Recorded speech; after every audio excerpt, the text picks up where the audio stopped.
El átomo neutral que habíamos visto cuando hablamos de campos eléctricos en la materia, en particular la polarizabilidad atómica, en este caso este átomo neutral no tenía momento dipolar.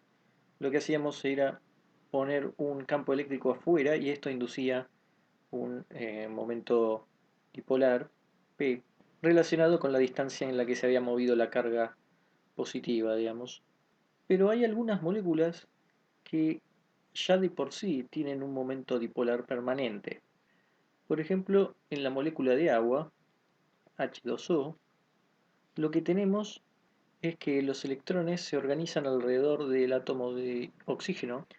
Los hidrógenos terminan estando en ángulos de 105 grados uno respecto del otro, haciendo que quede carga negativa en el vértice y una carga neta positiva del otro lado. Para ver mejor esto, veamos una representación que viene dada de la siguiente forma, donde lo que podemos ver es que quedan acá pares de electrones solitarios, los que no se unen al hidrógeno. Esos pares de electrones forman nubes que se repelen unas a otras y al final netamente termina dejando esta estructura de la molécula.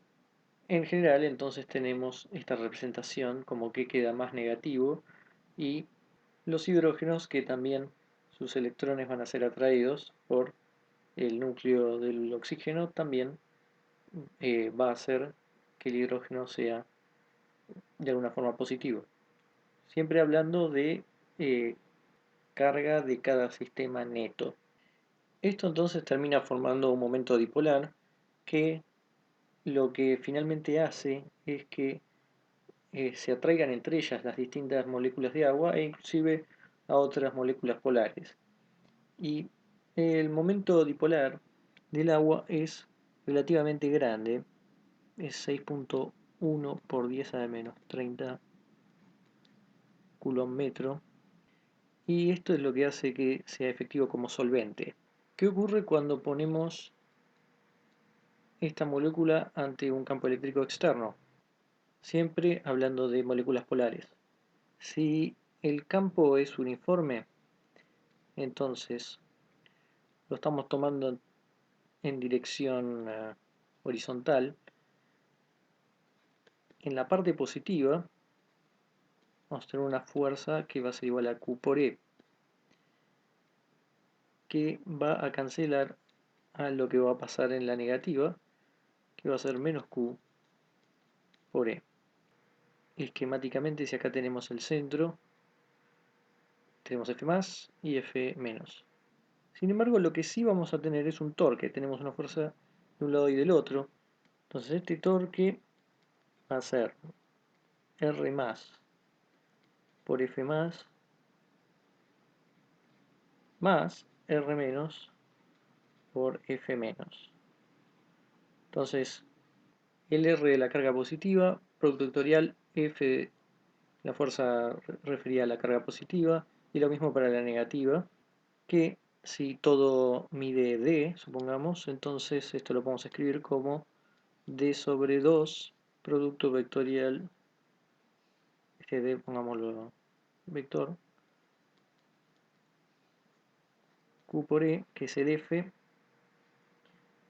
más, vamos acá abajo, D sobre 2 con un menos, producto vectorial menos Q por E, y esto es Q D por E. Ese D que hablamos es esto de acá. Y en el último paso utilizamos las propiedades del producto vectorial que nos permiten escribir todo esto como D por QE.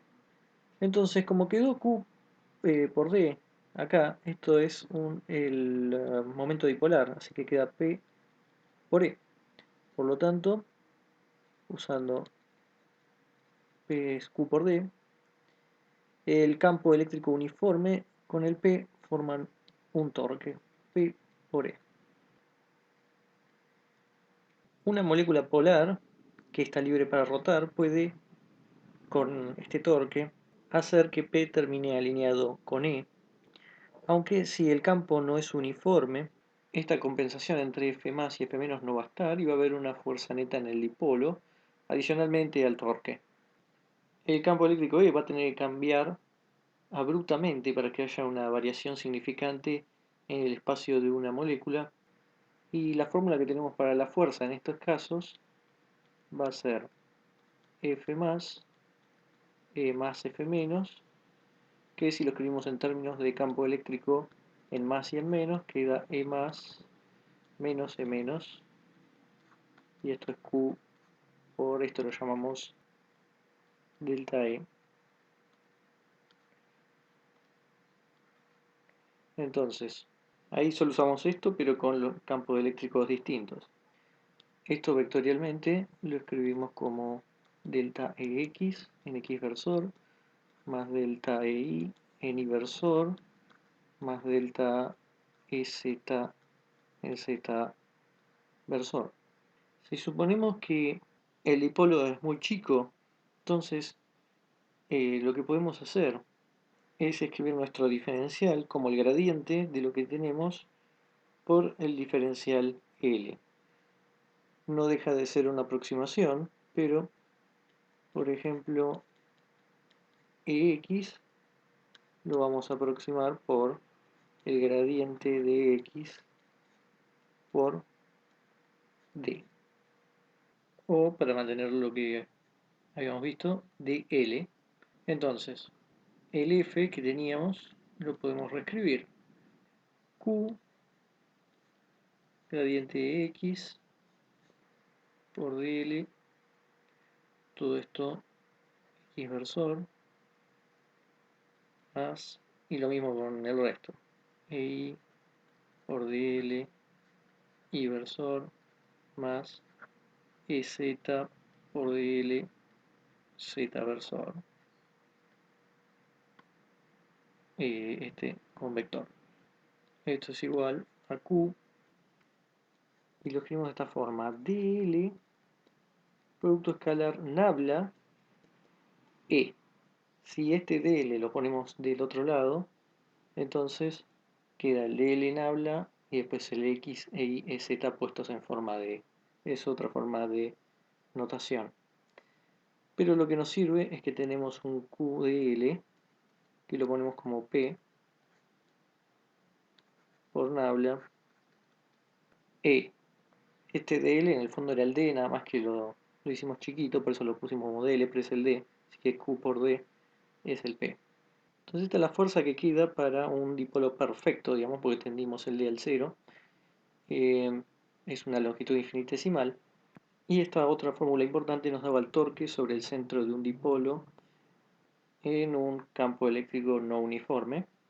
Y si fuera alrededor de cualquier otro punto, nada más hay que agregar un término, que es R vectorial F.